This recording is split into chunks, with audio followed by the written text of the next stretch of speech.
दोस्तों, पिछले वीडियो में आपने देखा था कि आषाढ़ भूति देव शर्मा का धन लेकर चला जाता है। जब देव शर्मा वापस आया तो उसने गुदड़ी को देखा, उसमें धन नहीं था। वह जोर जोर से चिल्लाने लगा, हाय हाय, मैं ठगा गया। और वह पृथ्वी पर मूर्छित होकर गिर पड़ा।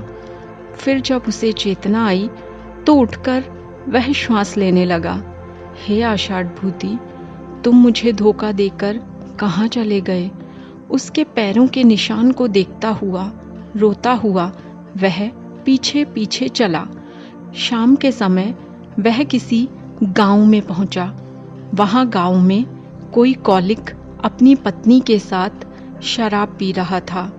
देव शर्मा ने उसे देखकर कहा, संध्या के समय जब कोई घर आए तो वह अतिथि होता है।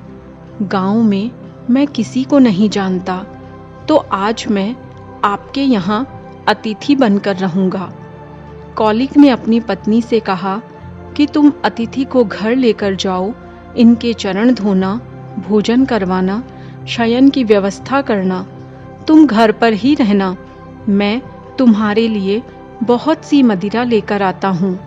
यह सुनकर उसकी वह भार्या देव शर्मा को लेकर घर गई। उसके मन में अपने प्रेमी देवदत्त का ध्यान चल रहा था। उसने घर जाकर देव शर्मा को एक टूटी हुई खाट देकर कहा, आप इस पर विश्राम कीजिए, मैं अपनी सहेली से अपना हालचाल कहकर आती हूँ। फिर वह श्रृंगार करके अपने प्रेमी देवदत्त से मिलने चली गई। इधर उसका पति कौलिक आया। उससे पहले वह भागकर आई और श्रृंगार उतार दिया। कौलिक ने उसे देख लिया था और उसे बड़ा क्रोध आया। उसने कहा, व्यभिचारिणी, तुम मेरे मना करने के बाद भी घर से बाहर क्यों गई? तो उसने जवाब दिया, मैं कहीं नहीं गई थी, तुम तो शराब पीकर झूठ बोलते हो। शराब पीने से सन्निपात के लक्षण नजर आते हैं, जैसे विकलता होती है, धरती पर गिर जाते हो, मन में जो आता है वह बकते हो, हाथ में कंपकपी होती है, वस्त्रों का ध्यान नहीं रहता, तेज की हानि होती है। अस्त होते समय सूर्य की भी यही दशा होती है। एक तो उसके बिखरे हुए बाल देखकर, दूसरे उसके द्वारा विपरीत जवाब देने पर कौलिक को बहुत क्रोध आया। उसने कहा, बहुत दिन से मैंने तेरे चरित्र के बारे में विपरीत सुन रखा है। आज मैंने अपनी आंखों से देख लिया, अब तुझे दंड मिलेगा। यह कहकर उसने लकड़ी उठाई और उसे पीटता गया। फिर खंबे से उसे बांध दिया। नशे में होने की वजह से उसे नींद आ गई।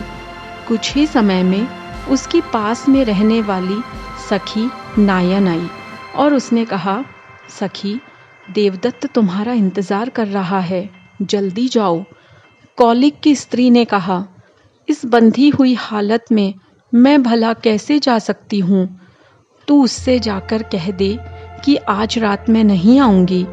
नायन ने कहा, अरे ऐसा ना कहो, यह नशे में है, सुबह से पहले नहीं जागेगा।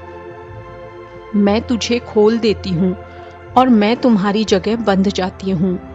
तुम देवदत्त के साथ रमण करके जल्दी आना। कौलिक की स्त्री ने ऐसा ही किया और वहां से चली गई। इधर कौलिक का नशा कुछ उतरा तो उसने कहा, अब तक तुमने जो भी किया मैं उसे भूलकर तुम्हें माफ कर दूंगा, अगर तुम घर से ना निकलो। नायन को लगा अगर वह बोलेगी तो पहचान ली जाएगी, इसलिए वह चुपचाप बैठी रही। अंधेरा ज्यादा होने से कौलिक उसे पहचान नहीं सका, लेकिन उसे बहुत क्रोध आया क्योंकि वह मौन थी।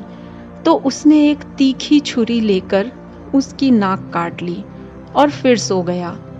देव शर्मा अपने धन लुटने से पहले ही दुखी था। उस रात्रि भोजन भी नहीं मिला, पानी भी नहीं मिला, तो नींद कैसे आती? वह चुपचाप यह सब चरित्र देखता रहा। आगे की कहानी अगले वीडियो में देखिए।